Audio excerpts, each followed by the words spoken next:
Hi, magandang umaga po sa inyong lahat. Ako po si Saldi Paragas. Ito po ang aming buhay dito sa Dubai. Of course, definitely meron po tayong tinatawag na every weekend we're going to Fujairah. Ayan, from the start, nandito po ako sa Union. Ayan, Union Station, bus station. Union Bus Station. Ayan. At ito po yung bus na aking sinasakyan going to Fujairah. So, yan po ang mga ginagawa po namin every Thursday or other days pag umuwi po kami dito sa Dubai. Definitely, meron po tayong tinatawag na yung hinihintay mo yung bus, kung anong oras yung schedule o bus scheduling ang tawag pala doon. And you know what? Ang exciting sa part na ito is that marami tayong mga makakasama. Not only Filipinos, but of course, different nationalities. Ayan o, tingnan nyo mga kabayan. O, diba? Ang daming mga naghihintay. So far,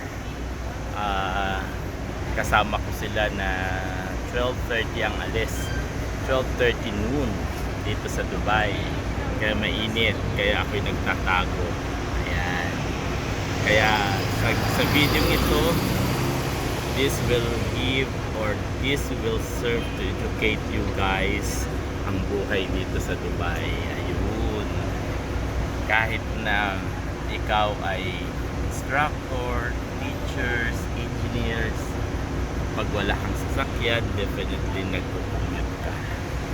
And the good thing is that I just started to do this vlogging kasi na-inspired ako dun sa mga Filipino na gustong tumulong din sa kapwa.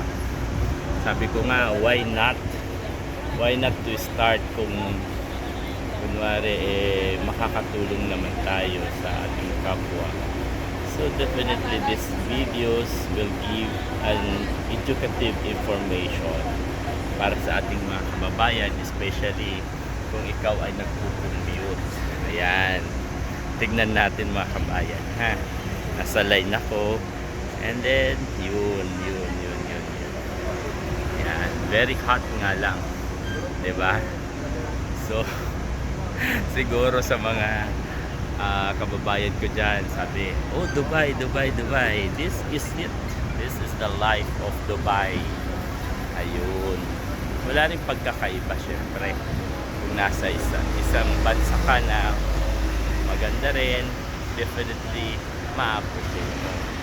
At the same time kasi dito pumipilang tao.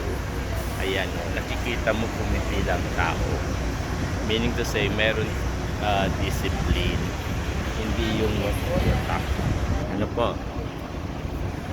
And one more thing that makikita mo rin dito sa Dubai na kung saan yung mga station, ayan, yung mga tao, o diba, ang ganda.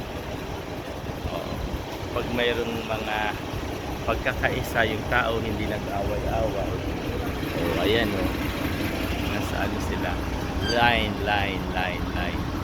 O, naka-line lang. Ginagawa ko itong video, the purpose is to educate. Kasi mahilig din po akong mag-vlog, why not, di ba? Kung may karapatan ka, mayroon din akong karapatan to vlog. Kaya mamaya ha, abangan nyo mga ano kaya ang aking buwan magiging title. Okay? Oh, mga trilogy siya dyan. Pakaway-kaway naman. Okay? Thank you. Mga ilang minutes pa lang. Dito na ako sa last. Dito na ako sa last para at least ayan, makikita natin yun, mayroon ng discipline, diba? Ayun, para hindi mag-away-away. Okay guys, thank you very much. See you soon. Para lang sa mga gusto pumunta ng Fujairah, please follow my vlog. Follow me in YouTube. Okay, bye. God bless.